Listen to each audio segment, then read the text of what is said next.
quoi qu'il se passe ici-bas.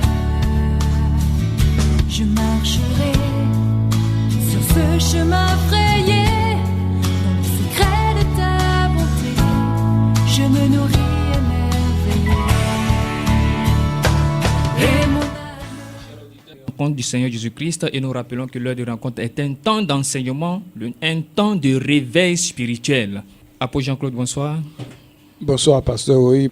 Et chers disciples du Seigneur Jésus-Christ, nous sommes aujourd'hui à la partie 5 de notre grand thème que nous sommes en train de développer à un certain moment. Et le thème est le retour à la parole de Dieu. Et aujourd'hui, nous sommes à la partie 5. La séance passée était la 4e partie. Et cette 4e partie constituait quelques points sur les caractéristiques de l'Antichrist. Et nous avons dit que l'Antichrist n'est pas un dirigeant politique, mais un dirigeant religieux à la tête d'une fausse et grande église. Nous avons aussi dit que l'Antichrist sera issu du christianisme. Nous avons aussi dit que l'Antichrist combat Dieu et sa parole. C'est pour cela que la Bible l'appelle l'homme impie. Nous avons aussi dit que l'Antichrist est le persécuteur des véritables enfants de Dieu. Nous avons aussi dit que l'Antichrist se présentera en même temps que le dictateur mondial. Et le point sur lequel nous sommes arrêtés la séance passée est les deux bêtes sont situées sur le même territoire géographique. Et c'est sur ce point que nous allons commencer la partie 5 de notre enseignement sur le retour à la parole de Dieu. Apôtre Jean-Claude, aujourd'hui encore nous sommes sur ce plateau pour parler et enseigner le peuple de Dieu. Apôtre Jean-Claude. Effectivement, il faut que le peuple de Dieu soit enseigné en ces temps de la fin où le Seigneur nous a dit que la connaissance allait augmenter, c'est-à-dire allait croître, l'ignorance allait être chassée. C'est prophétiquement cela a été dit dans le livre de Daniel pour montrer que les temps sont vraiment accomplis. Nous sommes dans ces temps et nous bénissons Dieu de ce que sous nos yeux sont en train, n'est-ce pas, de s'accomplir ce que les prophètes de l'ancien temps ont désiré voir, mais ne l'ont pas vu. Ils ont voulu entendre ces paroles-là, mais ils ne les ont pas entendues, comme l'a mentionné notre Seigneur Jésus-Christ. Et effectivement, tout est en train de se dérouler sous nos yeux. Nous sommes contemporains de ces choses-là. Et c'est impressionnant, c'est merveilleux à la fois. Quand on constate que sous nos yeux, le système antichrist est en train d'être mis en place et il est en train de se manifester, pour ne pas dire il est en train de se matérialiser devant nous tous. Et aujourd'hui, comme les choses sont spirituelles, il faut spirituellement, pour en juger, il faut spirituellement, parce que sur le plan physique, tout est fait pour aveugler la plupart des êtres humains sur la terre. Alléluia. Amen. Il faut le spirituel pour décrypter tout ce qui est codé aujourd'hui. Et c'est ce que le Seigneur nous fait cette grâce-là, de comprendre toutes ces choses. Nous sommes en train de voir que la bête de l'Apocalypse est là, est en train de prendre forme véritablement et prête à se manifester. Et il faut que les élus de Dieu puissent comprendre ces choses-là. Alléluia. Amen. C'est important. Et là, pour Jean-Claude, il faut signifier que nous, les disciples du Seigneur Jésus-Christ, cela nous donne encore une ferme assurance, cela nous rassure, parce que la parole de notre Père Jésus-Christ est en train de s'accomplir de jour en jour. Et après Jean-Claude, nous commençons maintenant sur le premier point. Les deux bêtes sont situées sur le même territoire géographique. Daniel 7, versets 19 à 27. Effectivement, les deux bêtes sont sur le même territoire géographique. C'est-à-dire les deux bêtes sont sur le continent européen. On avait déjà lu le passage de Daniel 7, mais je crois qu'on peut le relire pour les auditeurs. Daniel 7, versets 19 à 27. Alors je désirais de voir la vérité touchant la quatrième bête, qui était différente d'elles toutes, extraordinairement terrible. Ses dents étaient de fer et ses ongles d'airain. Elle dévorait, écrasait et foulait avec ses pieds ce qui restait.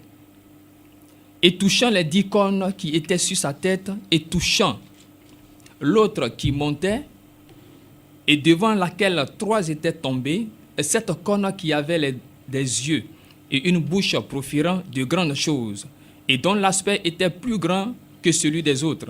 Je regardai, et cette corne fit la guerre contre les saints, et prévalut contre eux, jusqu'à ce que l'ancien des jours vint, et que le jugement fut donné aux saints des lieux très hauts, et que le temps arriva où les saints possédèrent le royaume. Il dit ainsi, la 4e bête sera un 4e royaume sur la terre, qui sera différent de tous les royaumes, et dévorera toute la terre, et la foulera aux pieds, et l'écrasera.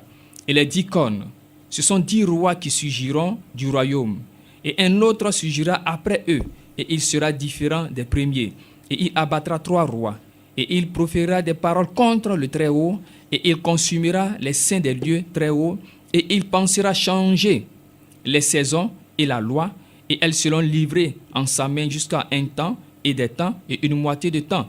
Et le jugement s'assiera, et on lui ôtera la domination pour la détruire et la faire périr jusqu'à la fin. Et le royaume et la domination et la grandeur des royaumes sous tous les cieux seront donnés au peuple des saints des lieux très hauts. Son royaume est un royaume éternel, et toutes les dominations le serviront et lui obéiront. Apôtre Jean-Claude. Alléluia. On le voit, la parole de Dieu nous dit que dès l'instant qu'on voit la manifestation de ce dernier empire, c'est que le royaume de Dieu est pratiquement là. Alléluia. Amen. Puisque le royaume de Dieu, c'est la pierre que le prophète Daniel a vu se détachant sans le secours d'une main et qui a frappé la statue au niveau des pieds pour la briser entièrement. C'est-à-dire cette statue que Satan a construite depuis le début. Cette statue va atteindre sa pleine apogée en ce temps où nous sommes, mais c'est le temps aussi où elle doit être détruite par la parole de Dieu. Amen. Vous voyez? Cette bête, on le voit, ce royaume en fait, c'est, comme on l'a déjà vu, 2 bêtes formant ce royaume-là. Deux individus qui vont conduire ce royaume. Un sera prophète et l'autre sera un dictateur mondial, c'est-à-dire un politique. Vous voyez? Or, quand on regarde ce que la parole de Dieu nous dit, c'est la reconstitution de l'Empire romain, l'ancien Empire romain qui a été détruit. Cet Empire romain va se reconstituer. Et il est en train de se reconstituer sous la forme de Union européenne. Vous avez vu qu'il y a une petite bête, n'est-ce pas, qui est définie comme étant une petite corne. Une petite corne. Et cette corne-là, en réalité, une 8e bête. Vous voyez, une 8e bête. Mais ce n'est rien moins, rien plus que le système papal avec ses démembrements, le Vatican et l'Église catholique. Il faut que cela soit clair. Et on sait que l'Église catholique romaine a été, jusqu'à la destruction de l'Empire romain, la religion de l'Empire. La religion de l'Empire, de tout l'Empire, vous voyez. Donc c'était le ciment même de l'Empire, ça. Or, depuis 1929, où il y a eu les accords de Latran entre la papauté et le gouvernement italien de Mussolini, où il y a eu les accords de Latran. Les accords de Latran ont spécifié que le Vatican pouvait avoir maintenant, n'est-ce pas, pouvait être un État, que le Vatican pouvait avoir son hymne national, le Vatican pouvait frapper sa monnaie, puisque c'est un État, le Vatican était admis là donc comme un État faisant part des Nations Unies. Vous voyez, un État comme les autres, c'est vrai, c'est le plus petit État, 44 hectares, mais il a l'influence que tout le monde sait, à moins d'être aveugle ou bien d'être sourd. Je ne parle même pas de physiquement, mais spirituellement. Alléluia. Amen. C'est le plus petit État, mais c'est le plus petit aussi qui a en fait le plus grand pays. Il a un grand pouvoir. Et on sait que cet État-là est situé où? Est situé dans l'Italie. Précisons-le, dans l'Italie, qui est un pays dans l'Italie. Et l'Italie se trouve où? En Europe. C'est pour cela que nous avons dit que les deux bêtes sont situées sur le même territoire. Parce que vous voyez que les deux bêtes chevauchent, n'est-ce pas, d'autres bêtes aussi, c'est-à-dire une autre bête, c'est-à-dire le dragon. Donc les deux sont sur le même territoire qui est appelé Europe. Et c'est pour cela que nous avons vu, pour comprendre cette affaire de bête, femme assise sur une bête, comme l'Apocalypse le dit, il faut revenir à l'histoire même de l'Europe. Qu'est-ce qui a motivé, n'est-ce pas, le nom de ce continent-là? Pourquoi ce continent-là a pris le nom d'Europe? On a vu que dans la légende, selon la légende des Européens eux-mêmes, Europe, c'était une princesse, la fille du roi de Tyr. Le roi de Tyr est défini dans la parole de Dieu. Soit dit en passant, ce roi de Tyr dans la parole de Dieu, il est identifié à Satan. Vous voyez, il est identifié à Satan. Donc, voilà que cette fille, cette princesse, le roi de Tyr, du nom d'Agénor, donc a mis au monde cette fille-là. Et cette dernière est allée un jour sur la côte. N'oublions pas que le roi de Tyr était un roi phénicien. Vous voyez. Donc elle est allée sur la côte avec ses compagnes, certainement pour se baigner. Et voilà que Zeus, qui est le père des dieux chez les Grecs, le père des dieux chez les Romains, Zeus est apparu à Europe sous la forme d'un taureau. Un taureau tout blanc. Vous voyez.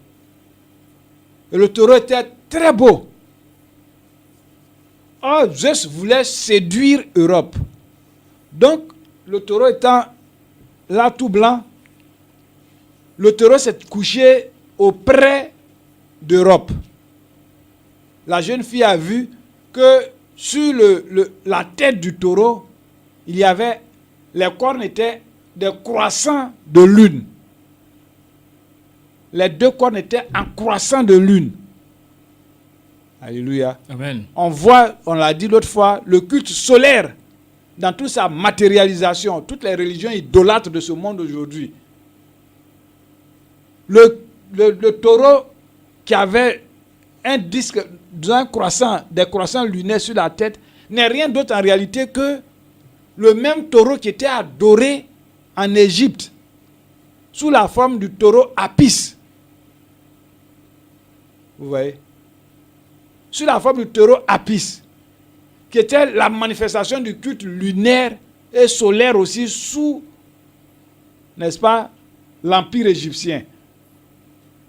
C'est le même, vous savez, c'est les mêmes manifestations de Satan. Il se fait tout le ruser et il s'est déguisé de cette manière-là. Il s'est couché près de la fille et elle a eu l'audace de caresser le taureau. À un certain moment, elle était déjà sur le dos du taureau et le taureau s'est relevé de manière précipitée. Et le taureau a commencé à marcher sur l'eau parce qu'ils étaient au bord de l'eau. Le taureau a commencé à voguer sur l'eau avec une vitesse vertigineuse. Mais en réalité, c'est Satan qui enlevait cette fille-là. Et il l'a envoyée vers le territoire appelé Crète, la Crète. C'est la Crète qui a donné tous ces Grèce, ces Chypre, Malte et tous ces territoires-là. Et finalement, après des rapports sexuels, ils ont eu 3 enfants. Ce sont ces 3 enfants qui ont formé, n'est-ce pas, des royaumes sur ces territoires qui ont été découverts dans leur fuite, dans la fuite d'Europe. Les royaumes qui ont été découverts, les territoires qui ont été découverts ont été nommés donc du nom d'Europe. Vous voyez. Donc quand la parole de Dieu dit que la femme est assise sur une bête, Dieu est le maître de l'histoire. On ne va pas me dire que le Saint-Esprit ne connaît pas, n'est-ce pas, toutes ces histoires-là qui se sont passées dans ce monde. Le Saint-Esprit connaît tout. C'est pour cela a été révélé à l'apôtre Jean, pour qu'il nous avertisse, pour qu'il nous écrive, pour montrer où se trouve, n'est-ce pas, où vont se manifester ces deux bêtes. Et ces deux bêtes, effectivement, sont sur un territoire bien précis, l'Europe. Or, comme c'est l'Europe qui est en train d'être reconstituée, eux-mêmes, ils se démasquent, parce que nous allons le voir dans les signes, qu'eux-mêmes, ils utilisent les symboles, eux-mêmes encore se démasquent. C'est pour cela que nous avons dit qu'un des symboles, c'est le Parlement européen. Le Parlement européen se trouve à Strasbourg, en France. Et Satan utilisait certains symboles. Le drapeau européen, qui est un drapeau à 12 étoiles, un drapeau de 12 étoiles sur un fond bleu. Vous voyez? Sur un fond bleu. Et on l'a dit la dernière fois que celui-là même qui a conçu ce drapeau, c'est un Français natif de Strasbourg aussi, qui s'appelle Albert Hess. C'est Albert Hess qui a conçu le drapeau européen actuel, celui qu'on voit à 12 étoiles sous fond bleu. Là. C'est Hess qui a conçu ce drapeau. Il y avait eu auparavant comme un appel d'offres, comme on le fait, comme un appel d'offres pour que les gens envoient des projets. Il y a eu 101 projets. Sur les 101 projets, Albert Hess avait conçu à lui seul 20. Et parmi ces 20-là, c'est un seul qui a été retenu. Alléluia. Amen. Et nous avons dit que lui-même, Albert Hess, a rendu le témoignage. Il a rendu le témoignage. Il dit, on relit quand même ses propos, il dit, c'est à moi qu'on a demandé de dessiner le drapeau de l'Europe. J'ai eu subitement l'idée d'y mettre les 12 étoiles de la médaille miraculeuse de la rue du Bac sur fond bleu, couleur de la Vierge. Et mon projet fut adopté à l'unanimité le 8 décembre 1955. Or, le 8 décembre 1955, sur le calendrier grégorien, le 8 décembre, c'est la fête de l'Immaculée Conception. Vous voyez? Le dogme selon lequel Marie est née, a été conçu et est demeurée sans péché. Alléluia. Amen. C'est cela. C'est ce jour-là que ce drapeau a été adopté comme drapeau de l'Union européenne. Vous voyez. Ensuite, le même drapeau a été présenté au public, de manière publique, le 13 décembre 1955. On l'a dit, sur le calendrier grégorien, le 13 décembre, c'est la fête de Sainte Lucie. Alléluia. Amen. C'est la fête de Sainte Lucie. Or, Lucie, on sait que ça vient du latin lux. Lux veut dire lumière. Il n'y a rien d'étonnant. Donc, on voit déjà, il y a un cheminement. Vous comprenez pourquoi, depuis 1582, le calendrier grégorien a remplacé le premier calendrier. Pourquoi ça a remplacé le calendrier lunaire? Ça obéit à un certain principe, vous voyez. Parce que n'oublions pas que derrière toutes ces choses-là, c'est les satanistes, les rosicruciens, les francs-maçons, les Illuminati. C'est eux qui sont derrière toutes ces choses-là que nous sommes en train de dénoncer. C'est eux qui sont derrière tout. Mais en étant derrière, là, vous pensez que c'est des choses aussi simples que ça? Non. Ça obéit à un calendrier occulte. On le sait, les nombres et tout ça, ça a une importance, n'est-ce pas, chez les satanistes. Quand on prend par exemple le chiffre 11, on le sait, c'est un chiffre très important chez les satanistes. Vous voyez? C'est un chiffre important, véritablement important chez les satanistes. Tout comme le chiffre 13 aussi. Vous voyez, ils ont certains chiffres qui leur coûtent cher. Alléluia. Amen. Donc ça obéit à un certain principe. C'est un calendrier qui est mis en marche par le diable. Il faut que cela soit clair. Et à partir de cet enseignement, nous voulons démontrer que véritablement la papauté n'est pas étrangère à toutes ces choses-là. La papauté n'est pas étrangère à toutes ces choses. Parce que les symboles que l'Union européenne utilise, on peut dire que c'est les mêmes symboles que l'Église catholique utilise. Puisque le fond bleu, le drapeau au fond bleu en question, on le sait, les catholiques ont toujours dit que la couleur de Marie, c'est le bleu. Alléluia. Amen. C'est le bleu. On le voit dans leur représentation de cette statue. La statue de Marie, on voit. C'est le fond bleu qui ressort. Et ce n'est pas quelque chose je veux dire quoi? Ce n'est pas un hasard. Parce que n'oublions pas que ces gens-là ont perpétué les cultes anciens. Or, si les mêmes cultes se sont passés au temps des Babyloniens, on sait que les mêmes cultes ont traversé, n'est-ce pas, les civilisations, sont passés par la Grèce pour déboucher à Rome. Et l'Église catholique les a récupérés, tous ces cultes-là, pour les christianiser. Ouais. Faisant en fait de la religion une religion paganisée. Donc c'est cela, il faut que les choses soient claires. Donc nous voulons montrer et démontrer la collusion qu'il y a entre la papauté et l'Union européenne.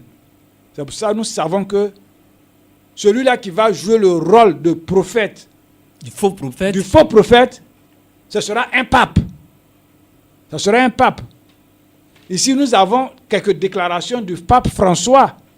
Le pape François qui dernièrement a réuni, n'est-ce pas, un concile au cours duquel il a réfléchi avec les autres cardinaux. Mais on le sait, quand vous allez sur le net, vous voyez toutes ces paroles-là, mais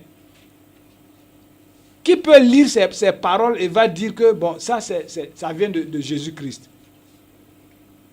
Voilà un exemple de ces, je dirais pas de ces paroles, mais des blasphèmes. Vous voyez, disons-le tout net, c'est ça. Il dit, l'Église ne croit plus en un véritable enfer où les gens souffrent. Cette doctrine est incompatible avec l'amour infini de Dieu. Alléluia. Amen. Il ne croit plus à un enfer véritable où les gens souffrent. Que cette doctrine est incompatible avec l'amour, n'est-ce pas, infini de Dieu. Il va plus loin, il dit, Dieu n'est pas un juge, mais un ami et un amant de l'humanité. Vous voyez? Et il va plus loin encore en disant, comme la fable, vous voyez, c'est le mot, comme la fable d'Adam et Ève, nous voyons l'enfer comme un dispositif littéraire. Toutes les religions sont vraies parce qu'elles sont vraies dans le cœur de tous ceux qui croient en elles. Alléluia. Amen. Bon, ça là, de telles paroles, quand on les entend, qu'est-ce que l'homme qui est croyant doit dire? Est-ce qu'on dira que c'est un chrétien qui parle? Non. Ce n'est pas un chrétien. Pas un chrétien. Or, avant lui, Jean-Paul II, le 4 mars 1979, avait dit « La fermeté de la croyance des religions non chrétiennes est un effet de l'esprit de vérité opérant au-delà des frontières visibles du corps mystique. » Alléluia. Amen. C'est-à-dire que toutes les religions non chrétiennes sont inspirées du Saint-Esprit. Est-ce que ça, ce n'est pas un blasphème? C'est un blasphème. C'est pour ça que la parole de Dieu dans Daniel chapitre 7, au verset 25, dit qu'il dira des paroles arrogantes, blasphématoires contre Dieu. Mais c'est le système. Jean-Paul II n'est pas là, mais c'est François qui est là. Voilà ce que François dit. Les catholiques et les autres peuvent aller vérifier cela. Vous voyez que ces choses-là ouvrent la porte à quoi? À l'écuménisme. C'est-à-dire qu'il faut passer par quoi? Par toutes les religions pour avoir la vie éternelle. Est-ce que c'est ce que dit le christianisme? Nous disons non. Vous voyez? C'est une manière à ce moment précis de quoi? De tuer la foi, la véritable foi qui se trouve, n'est-ce pas, dans le cœur des enfants de Dieu. Des enfants de Dieu. Hein? Puisque lui-même, il dit encore, et ça même c'est ce qui est grave, il dit, notre Église est assez grande pour accueillir les hétéros et les homosexuels. Nous aimons tous et adorons le même Dieu. Dieu est en train de changer et d'évoluer en tant que nous-mêmes. Vous voyez des choses pareilles. Est-ce qu'on peut dire des choses pareilles, n'est-ce pas, quand on dit qu'on est dans la vérité? On comprend pourquoi est-ce que la parole de Dieu nous dit que l'Antichrist sera opposé, n'est-ce pas, à ce qui fait la joie des femmes. Vous voyez? C'est pour ça que plusieurs commentateurs ont déjà vu l'Antichrist comme étant un homosexuel. Il sera un homosexuel. Vous voyez? Aujourd'hui, ce n'est un secret pour personne. L'Église catholique est confrontée à l'homosexualité.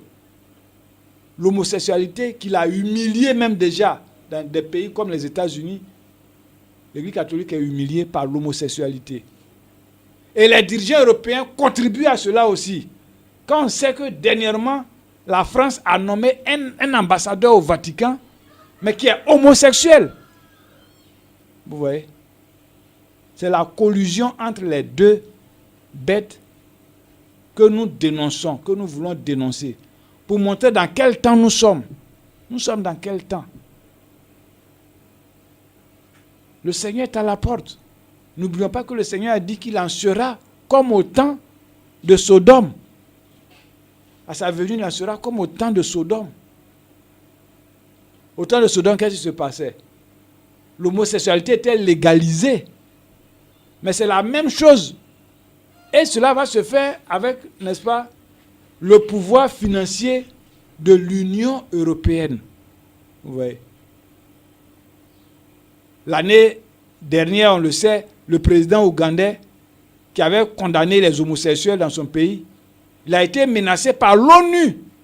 L'ONU avait menacé, n'est-ce pas, de ne plus lui octroyer d'aide financière s'il ne revient pas sur sa décision. Vous voyez? Mais la marque de la bête n'est pas loin. Donc c'est cela. Et ça passe, c'est un principe aussi qui s'applique aujourd'hui aux églises. Vous voyez que moyennant argent, la plupart des dénominations protestantes qui se sont prostituées sont en train de légaliser, n'est-ce pas, l'homosexualité en leur sein, c'est-à-dire en autorisant des pasteurs homosexuels. Vous voyez? Mais il ne faut pas s'en étonner. C'est le temps. Le temps est à cela. Alléluia. Amen. Le temps est à cela. Et les enfants de Dieu doivent prendre véritablement position pour Jésus-Christ et contre l'Antichrist. Alléluia. Amen. C'est vraiment important. Nous allons poursuivre notre enseignement. Le point suivant, le dictateur mondial et l'Antichrist sont tous deux décrits comme étant assis sur une bête. Apocalypse 13, verset 4. Apocalypse 17, verset 3. Apocalypse 13, verset 4. Et il rendit hommage au dragon parce qu'il avait donné le pouvoir à la bête. Et il rendit hommage à la bête, disant qui est semblable à la bête et qui peut combattre contre elle. Le deuxième passage, Apocalypse 17, verset 3. Et il m'emporta en esprit dans un désert, et je vis une femme assise sur une bête écarlate, pleine de noms de blasphème, ayant 7 têtes et 10 cornes. Apôtre Jean-Claude, voici les deux passages concernant le point. Le dictateur mondial et l'Antichrist sont tous deux décrits comme étant assis sur une bête. Effectivement, elles sont toutes deux assises sur une bête. comme on l'a vu, ils ont copié. C'est des rebelles, ils veulent défier Dieu, vous voyez. Ils ont pris des symboles dans la parole de Dieu pour légaliser leur forfaiture, pour légaliser leur mensonge, pour légaliser leur séduction. Vous voyez. C'est ce qu'ils ont fait. Mais quand la parole de Dieu dit que ces deux bêtes sont assises aussi sur une bête, en l'occurrence le dragon, ça veut dire ce que ça veut dire. La dernière fois, nous avons dit ici que la ville de Rome elle-même est assise sur cette montagne. Sur cette montagne, n'est-ce pas?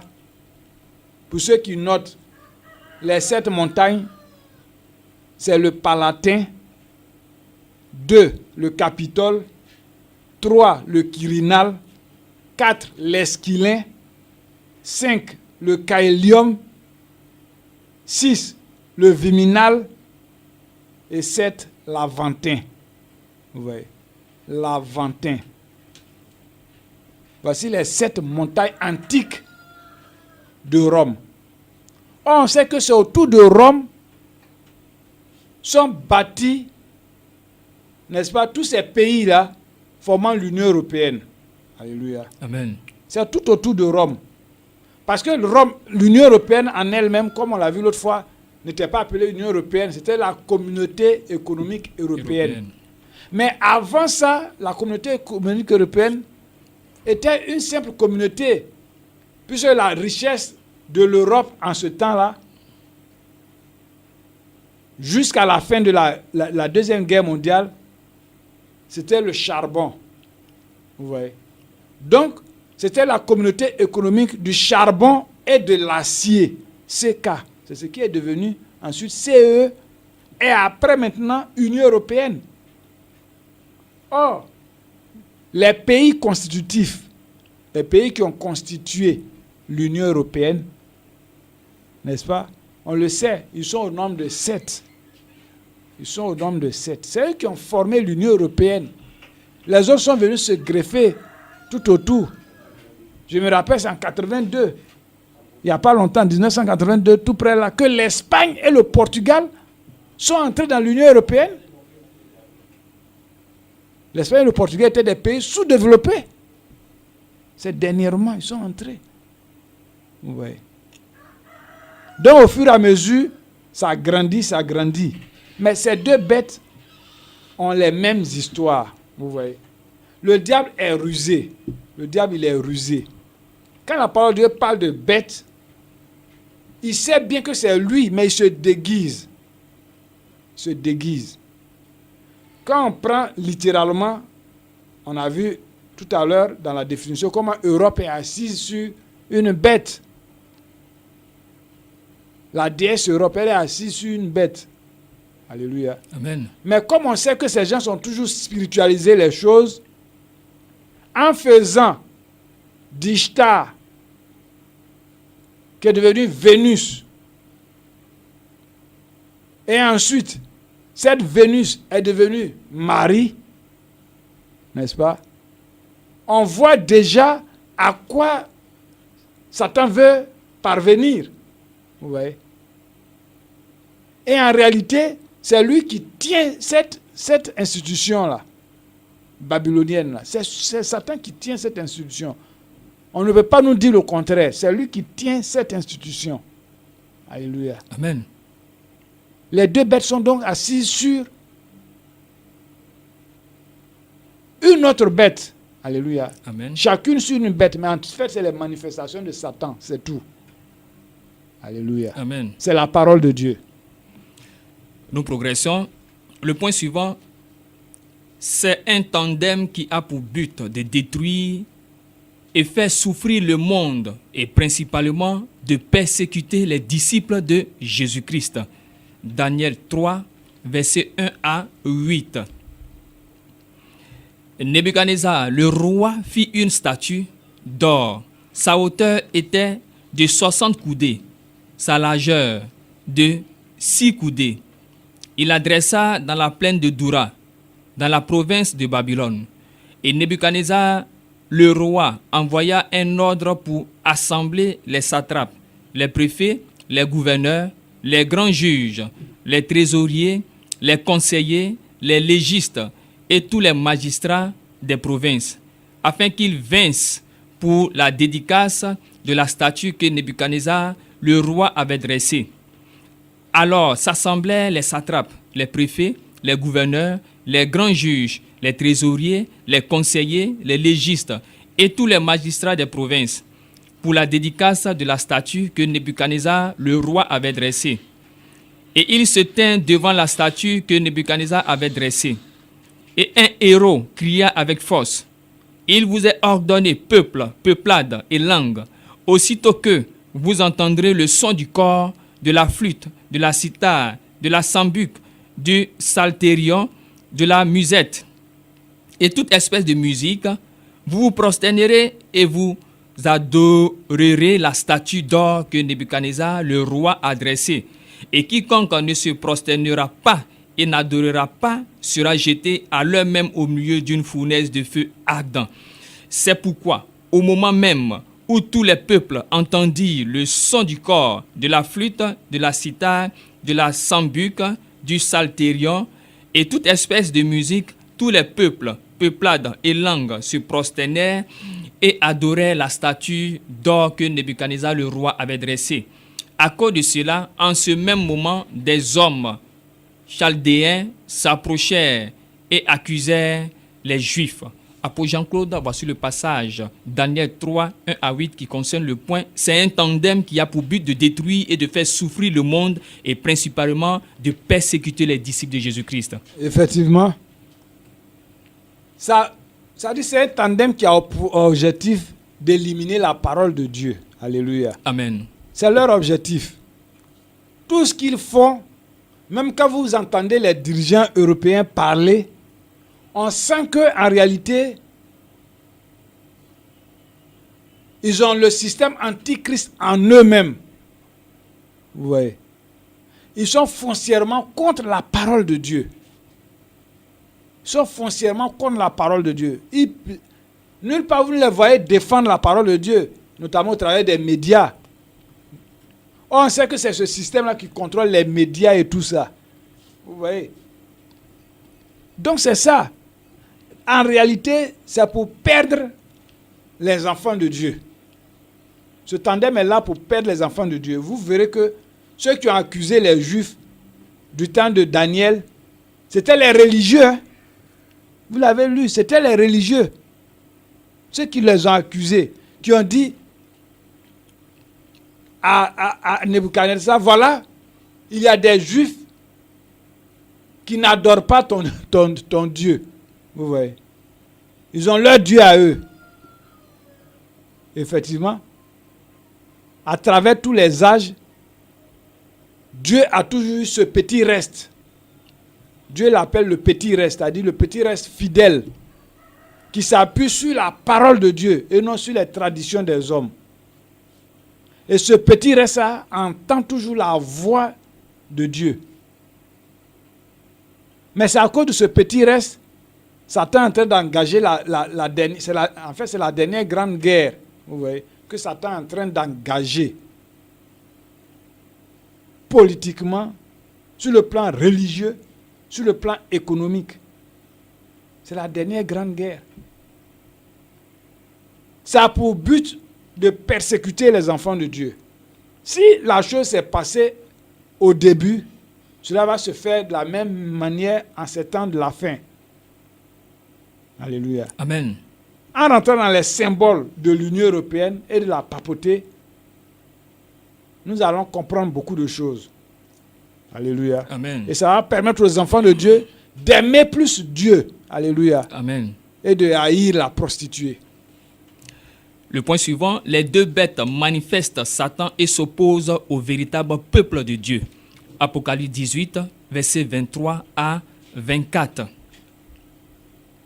Et la lumière de la lampe ne luira plus en toi, et la voix de l'époux et de l'épouse ne sera plus ouïe en toi, car tes marchands étaient les grands de la terre, car par ta magie, toutes les nations ont été égarées. et en elle a été trouvé le sang des prophètes et des saints et de tous ceux qui ont été immolés sur la terre. Apôtre Jean-Claude. On le voit. Sous l'Empire romain, il y a eu, on le sait, plusieurs meurtres, parfois même des génocides. Alléluia. Amen. En réalité, l'Empire romain s'en est d'abord pris aux Juifs. Vous voyez. Ensuite, ils se sont déportés sur les chrétiens. Mais en réalité, c'était les Juifs qui visaient, puisque même les premiers chrétiens, c'était à 90% des Juifs. Vous voyez. Donc, c'est vraiment une véritable bataille. Vous voyez. L'Empire romain et le peuple juif.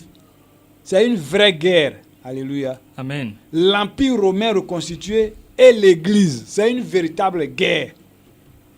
C'est une véritable guerre. Parce que, remarquons une chose. Quand l'Union européenne a commencé à sortir, n'est-ce pas, des profondeurs de la terre, comme la parole de Dieu le dit, le 14 mai 1948, on le sait, c'était la renaissance de l'État d'Israël. Vous voyez. Mais immédiatement, pour montrer que Satan ne veut pas laisser le peuple d'Israël en paix, immédiatement, le Conseil de l'Europe a été fondé à Londres l'année suivante, en 1949. Vous voyez que c'est à peu près l'allégorie de Apocalypse 12. La femme qui doit enfanter et le dragon se tient devant elle pour dévorer, n'est-ce pas, son enfant. Vous voyez. Et le Conseil de l'Europe, donc, a été mis sur pied le 5 mai 1949. Une année auparavant, l'État d'Israël avait été créé. Vous voyez. Et quand l'État d'Israël a été créé, depuis là, on voit déjà que leurs anniversaires, les anniversaires de l'Europe et d'Israël, se suivent pratiquement. Vous voyez. Ils se suivent pratiquement. Et avant les deux, il y a eu la création de l'ONU. Donc, déjà le malin appelé Satan avait déjà préparé à l'avance son plan qu'il voulait mettre en œuvre. Maintenant, c'est avec le Parlement européen, on voit clairement que Satan veut s'en prendre non seulement à Israël, mais à la véritable Église, c'est-à-dire à tous ceux qui croient véritablement en Dieu. Parce que l'Union européenne, vous voyez que leur drapeau est de couleur bleue. Mais l'Union européenne, le Parlement européen se trouve où? À Strasbourg, en France. Le Parlement européen, en réalité, a été bâti, n'est-ce pas, selon le modèle d'un peintre. Un peintre du nom de Bruegel. Peter Bruegel. C'est lui qui a fait la peinture d'un tableau. N'est-ce pas? Ce tableau, en fait, représentait la tour de Babel antique. Hein? C'est comme ça, lui, il a vu la chose et il a mis ça sur tableau. Il a imaginé ça. Mais de manière extraordinaire, ce tableau-là de Bruegel, quand il fallait construire le Parlement européen, la tour de Babel de Bruegel, là, c'est ce qui a été édifié, n'est-ce pas, par l'architecte qui a construit le Parlement européen.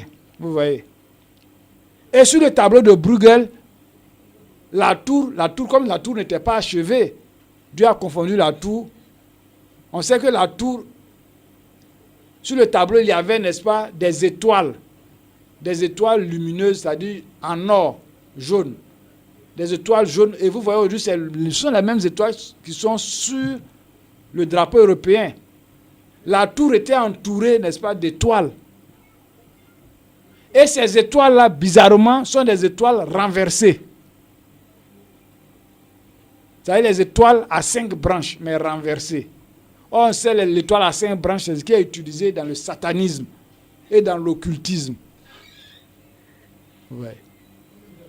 Et ce Bruegel-là, il avait le tableau. L'architecte qui a construit le Parlement européen à Strasbourg, il a regardé le tableau de Bruegel et il a construit exactement le Parlement européen. Le Parlement européen. Bon, est-ce que là, on peut parler de hasard? C'est fait de manière volontaire. Ouais. En bâtissant la tour de Babel, c'est un message qu'ils envoient. Ça veut dire quoi? Ils veulent achever ce que Nimrod n'avait pas pu achever. Ils veulent défier Dieu de manière véritable, ils veulent défier Dieu. Et par la grâce de Dieu, durant la prochaine émission, on va rentrer dans tous ces symboles-là. Les couleurs bleues, le Parlement européen, pourquoi ça se trouve à Strasbourg? Et pourquoi la capitale de l'Europe en Belgique? On va voir toutes ces choses-là. Vous voyez? Parce que c'est des noms et des symboles que les Européens n'ont pas choisis en vain. Ça a été fait de manière volontaire. Vous voyez? Ça a été fait de manière volontaire. Et nous allons le prouver. Avec des preuves à l'appui, on va prouver que ça a été fait de manière volontaire. Tout ça dans le but d'attaquer Israël et d'attaquer l'église de Jésus-Christ. En réalité, c'est pour cela. Les véritables enfants de Jésus-Christ. Les véritables enfants de Jésus-Christ. C'est ce que la Bible nous dit. Vous voyez. Mais la parole de Dieu nous dit que les élus, les appelés, les fidèles, les vaincront. Amen. Parce que le Seigneur Jésus-Christ, qui est le roi des rois, le Seigneur des seigneurs, il les a vaincus. Amen. Vous voyez. Ils ont essayé de construire leur tour de Babel, mais est-ce qu'ils ont demandé l'avis de Dieu? Ils n'ont pas demandé l'avis de Dieu. Ils ont suivi leur Dieu qui est Satan. Donc l'Union européenne et la papauté sont aujourd'hui la lignée de Caïn, la semence du serpent qui est en train de mettre sur pied la dernière rébellion contre Dieu. Et nous allons voir la prochaine fois le point.